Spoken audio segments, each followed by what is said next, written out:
c'est la souffrance psychologique de tous ceux qui se battent pour le meilleur dans leur pays, pour la liberté, pour la dignité humaine et pour la souveraineté de leur pays. Il y a quelque chose qui coince. Pour cela, avant de commencer, j'aimerais que vous vous abonnez à ma chaîne. Si vous trouvez intéressant, n'hésitez pas d'appuyer sur la cloche pour recevoir les prochaines vidéos. Parce que je fais des vidéos, comme vous le voyez, sur la société et la politique. Donc, elles varient, les thèmes varient, mais en fait, ça parle de société et de politique. Merci. Donc, il faudrait qu'on comprenne quelque chose pour répondre à cette question. Qu'est-ce qui bloque? Ce qui bloque, en fait, c'est que personne ne peut commander un peuple. Un peuple est une entité libre. Le peuple, ce qu'on appelle les populations, ce groupe dans ce territoire est une entité incontrôlable. Personne ne peut le malmener ou le mener quelque part sans sa volonté, sans son accord. Le peuple, c'est le pouvoir.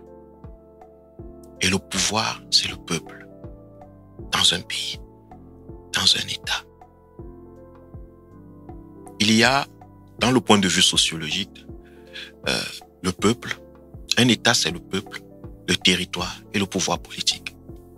Le peuple et le pouvoir politique doivent fonctionner de manière harmonieuse.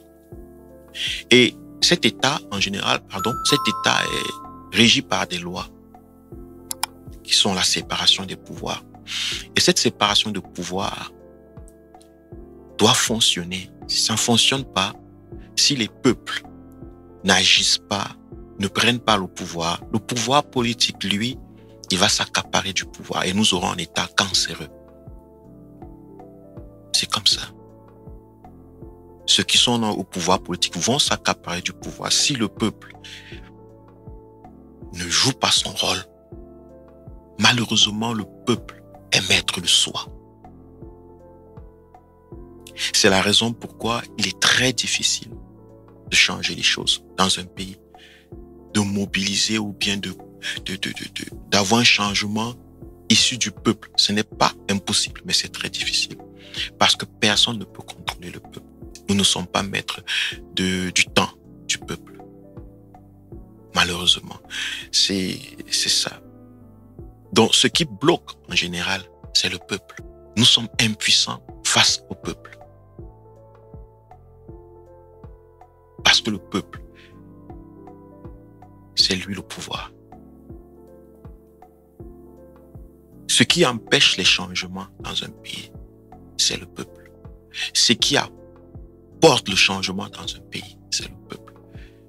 Ce qui dort dans un pays, c'est le peuple. Ce qui se lève dans un pays, c'est le peuple. Et nous qui nous battons, nous sommes très souvent impuissants face à ça.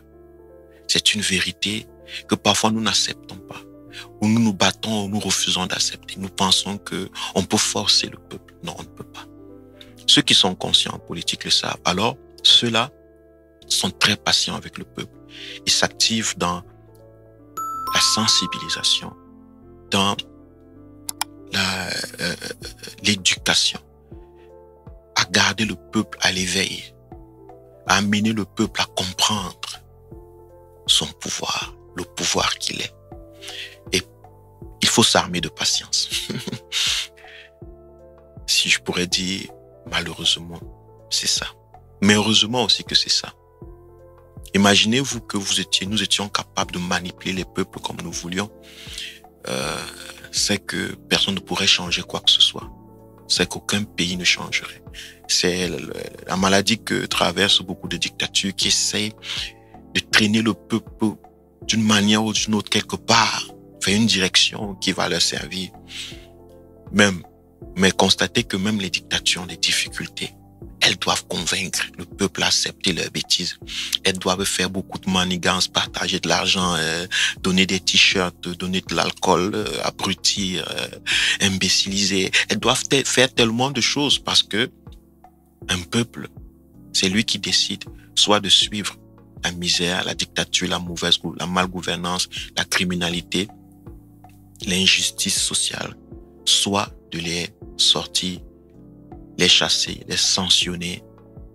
De là, c'est le peuple. Et c'est le peuple donc qui bloque. Le peuple doit être conscient de ça. Que chaque individu joue sa part.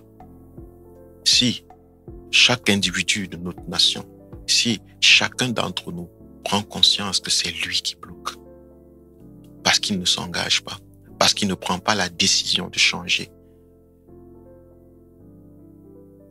son pays, il n'y aura pas changement. Et la misère sera notre compagne.